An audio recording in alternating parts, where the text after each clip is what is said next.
Il n'est pas facile d'entrer dans un nouveau monde, sans emporter ses préjugés. Cela rend impossible une compréhension parfaite, en raison du simple fait d'analyser avec des instruments inappropriés. La science élargit également les instruments de mesure. La science élargie est inhérente à l'être. Les nouvelles découvertes ne s'adaptent pas toujours aux anciens concepts. Que l'être ne se contente pas de la beauté, de quelque vertu que ce soit, et même pas de la sagesse, sans les comprendre. Que l'être voit ce que dit le livre, à savoir que, dans l'union de deux, on peut arriver à trois, ou à un.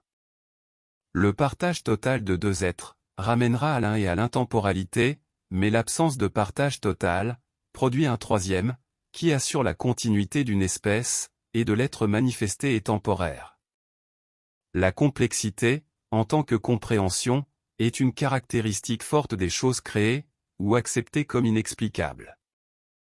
Il n'existe pas un seul corps, même réduit au minimum, qui soit de simple compréhension, pour n'importe quel être, quelle que soit la forme sous laquelle il est manifesté. Cela suscite chez l'être, au minimum, la curiosité face à la haute exigence d'analyse, pour la compréhension des choses, de la raison de leur existence, de la complexité de leurs mouvements, et du pourquoi de leurs interactions.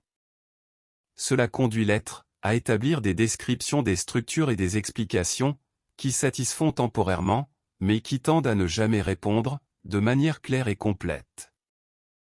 L'être navigue, alors, dans un univers mal compris, et de ce fait, mal expliqué. Il n'y aura jamais de description d'un organisme, même apparemment simple, qui identifie et dévoile les parties qui le composent, et qui ne soit convaincante que pour la compréhension limitée, et la satisfaction des exigences minimales de manifestation.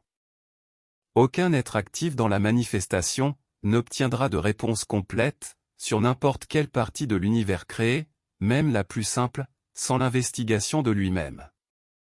La découverte de soi-même élimine les complexités, car toute chose provient de l'être lui-même. Le conformisme est le contrepoint, et tout, même la science investigative, coopère parfois au conformisme. Toutes les études conduisent l'être vers une compréhension supposée, un confort et une adaptation sociale. La science répond, et doit être respectée pour ses efforts et ses réponses, mais l'être ne peut pas laisser l'adaptation aux modèles issus de ses traités, l'empêcher de poursuivre la quête de la compréhension. L'être doit réaliser que la compréhension de l'univers, pour ce traité, n'est pas la priorité, car l'effort pour le comprendre détournerait l'être de l'effort pour se comprendre lui-même. La clé, déjà largement évoquée, est que, dans la compréhension de soi-même, l'être trouve la compréhension de tout, et c'est pourquoi la science trouve sa juste place dans l'univers, pour la science de l'univers, et rien de cela ne peut être remis en question.